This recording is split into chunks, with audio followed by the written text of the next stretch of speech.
प्रयागराज के चंदापुर आदर्श cold storage में एक हादसा हुआ जिसमें अभी तक मिली जानकारी के आधार पर 4 से 5 लोगों की जान गई है।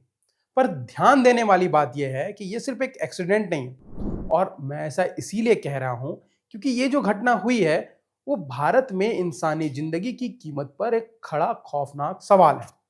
सवाल ये कि क्या इस देश में आम आदमी की जान सच में इतनी सस्ती हो चुकी है कि हर कुछ दिनों में एक नया हादसा हो जाता है।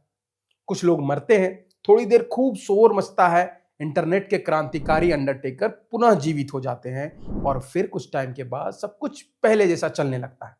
तो नमस्कार, मेरा नाम है राकेश और आप देख रहे हैं बजरबट्टू लॉजिकल। इस घटना में बताया गया कि अमोनिया गैस की टैंक फटने से पूरी की पूरी इमारत ढह गई। लोग मलबे के नीचे दब गए, कई जिंदगियां खत्म हो गई और जो जिंदा बचे उनकी सांसों में जहर भर गया। लेकिन सवाल यह है कि यह सब हुआ क्यों और क्या यह पहली बार हुआ है? तो जवाब है कि बिल्कुल नहीं, क्योंकि यह उसी लंबी श्रृंखला का एक और हिस्सा है जिसमें कभी फैक्ट्रियों में ब्लॉयर फट जाता है, कभी बिल्डिंग ही गिर जाती है, कभी पुल टूट जाते हैं, कभी अस्पताल में आग लग जाती है। और इन सब में हर बार मरता वही है, एक आम आदमी जिसकी कोई राजनीतिक पहचान नहीं होती, जिसका कोई बड़ा नाम नहीं होता, बस एक परिवार होता है जो उसके जाने के बाद बिखर जाता है। लेकिन वहीं सरकारों के लिए वो सिर्फ एक आंकड़ा बनकर रह जाता है। अगर हम पीछे देखें तो मरोबी में पुल गिरने से सैकड़ों लोगों की मौत हो गई थी, दिल्ली में फैक्ट्री आग में मजदूर जिंदा जल गए और भोपाल की गैस त्रासदी तो आज भी इतिहास का सबसे बड़ा जख्म है, जहां हजारों लोग एक ही रात में खत्म हो गए थे। लेकिन क्या इन घटनाओं के बाद हमने कुछ सीखा? क्या हमने सुरक्षा मानकों को सख्त किया या फिर क्या हमने फिक्स किया कि आगे ऐसी घटनाएं ना हो? तो इसकी सच्चाई यह है कि हमने कुछ नहीं सीखा, पर हमने कुछ तो सीखा है। हमने सीखा है भूलना, क्योंकि हमारे सिस्टम में जवाबदेही की कमी है। यहाँ जिम्मेदारी तय नहीं होती, यहाँ हर हादसे के बाद जांच बैठती है, कुछ अधिकारियों को सस्पेंड किया जाता है, मुआवजा घोषित होता है और फिर फाइलें बंद हो जाती हैं। लेकिन जमीन पर कुछ नहीं बदलता और शायद से हमारे अंदर भी कुछ नहीं बदलता। पर छोड़िए, बात इस घटना की करें तो चश्मदीदों के हिसाब से धमाका इतना तेज था कि लगा जैसे कोई बम फट गया हो। और देखते ही देखते कोल्ड स्टोरेज की 27 साल पुरानी जर्जर बिल्डिंग का एक बड़ा हिस्सा भरभरा कर गिर गया। और ये हुआ कैसे? तो इसका जवाब है कि कोल्ड स्टोरेज के अंदर बना हुआ एक छज्जा जो है वो टूट कर गिर जाता है। ये छज्जा अमोनिया गैस के पाइप पर गिरता है, जिसकी वजह से गैस की पाइप फट गई। इस पाइप के फटने से जो दबाव बना, उस दबाव से दीवार टूट गई और इस दीवार के नीचे करीब 20 मजदूर दब गए। मौके पर चीख पुकार मच गई।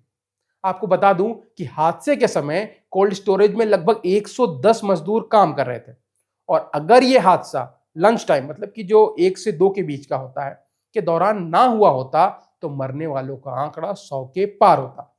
पर क्योंकि यह लंच टाइम था, इसीलिए ज्यादातर मजदूर खाना खाने के बाद बाहर टहलने या फिर चाय पीने के लिए निकल गए थे और मलबे के चपेट में केवल वही बदनसीब आए जो खाना खाकर वहीं ठंडी जगह पर सुस्ताने के लिए लेट गए थे। और इन्हीं 25 से 30 लोगों पर छत और दीवारें काल बनकर गिर गई। बचाव ऑपरेशन घंटों तक चलता रहा, अभी भी चल रहा है, जिसमें भारी मशीनों और हाथ हथियारों से मलबे को हटाकर लोगों को निकाला जा रहा है। जिनको निकाला गया है उनमें से कई बेहोश, सांस लेने में तकलीफ और जलन भरी आंखों के साथ अस्पताल पहुंचे हैं, जबकि कुछ लाशों को भी निकाला गया है, जिससे उनके परिवारों के लिए सिर्फ कुछ आर्थिक मुआवजा ही बचा है, जो जवानी की चमक, रोज की रोटी और घर के बच्चों की उम्मीद को फिर से नहीं लौटा पाएगा। और इस घटना के साथ नए आयाम जुड़े हैं, जो इसे सिर्फ तकनीकी दुर्घटना से आगे बढ़ाकर एक सिस्टमैटिक फेलियर का प्रतीक बना देता है। क्योंकि ये कोल्ड स्टोरेज जो है वो पूर्व समाजवादी पार्टी विधायक अंसार अहमद से जुड़ा हुआ है, जो ये दिखाता है कि जहां ताकत, तालीम और राजनीतिक प्रभाव की छाया होती है, वहां पर अक्सर रेगुलर चेकिंग, लाइसेंस और सेफ्टी स्टैंडर्ड की जांच में ढील दिखाई देनी तय है। और यही सब ढील मिलकर इस तरह की घटना का रूप लेता है और इसका परिणाम भी उतना ही डेंजरस हो जाता है जितना कि यहां देखने को मिला है। अमोनिया गैस कोल्ड स्टोरेज और रेफ्रिजरेशन इंडस्ट्री में बहुत आम है, लेकिन यह ऐसी गैस है जो छोटे से रिसाव होने पर ही आंखों और फेफड़ों के लिए काफी डेंजरस हो सकती है और अगर दबाव ज्यादा हो तो विस्फोट का रूप ले सकती है, जिससे इमारत की कमजोरी तुरंत सामने आ जाती है। इसीलिए भारत में अमोनिया स्टोर करने, पाइपिंग, टैंक के लिए कई रूल और सेफ्टी मैनुअल बनाए गए हैं, लेकिन जमीन पर यह अक्सर फॉर्मेलिटी बनकर रह जाते हैं। और लाइसेंस तो टाइम टाइम पर नया बन जाता है, पर टैंक की दीवारें, वेल्डिंग की दरारें, पाइप की जंग को कोई गंभीरता से नहीं देखता। और ये तभी तक नहीं देखा जाता जब तक कि कोई बड़ा हादसा ना हो जाए, क्योंकि तब तक ये ना जाने किसकी जिम्मेदारी बनी रहती है। क्योंकि हादसे के बाद तो खूब हो हल्ला मचता है, वारंट निकलता है, अरेस्ट भी होते हैं, पर पहले नहीं होता है ये सब।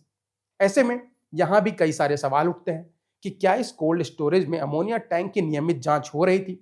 क्या इमारत की संरचना की तकनीकी रिपोर्ट अप टू डेट थी? क्या कर्मचारियों को रिसाव की स्थिति में क्या करना है, कहां जाना है, किस सायरन पर ध्यान देना है, ऐसा प्रशिक्षण दिया गया था? या फिर वहां भी ये सब रूल बुक में ही था, जिससे जब धमाका हुआ तो ना लोग बचाव के लिए तैयार थे और ना ही वो जगह खुद उस जोखिम से बचने के लिए डिजाइन की हुई थी। आपकी जानकारी के लिए बता दूं कि यहां भी कंक्लूजन तो निकला है, क्योंकि यहां भी एफआईआर हो गई है, अरेस्ट भी हो गया है, और सबसे इंपॉर्टेंट, पीएम और सीएम ने ट्विटर पे अफसोस जता दिया है। साथ में मुआवजा भी घोषित कर दिया है कि मृतकों के परिजनों को 2-2 लाख रुपए और जो गंभीर रूप से घायल हुए हैं उनको 50-50 हजार रुपए मिलेंगे। तो उनकी तो जिम्मेदारी खत्म हो गई। तो अब आप देख लीजिए कि आपको क्या करना है। क्या आप इससे संतुष्ट हैं, या फिर आप भी वो सवाल उठाना चाहते हैं जो हमने शुरू में उठाया था कि क्या इस देश में लोगों की जान की कीमत इतनी सस्ती है? तो अगर आपको ये वीडियो पसंद आया है तो वीडियो को लाइक करें, सब्सक्राइब करें बजरबट्टू दुनिया को, और ज्यादा से ज्यादा शेयर करें इस वीडियो को कि ये सवाल सरकार तक पहुंच पाए।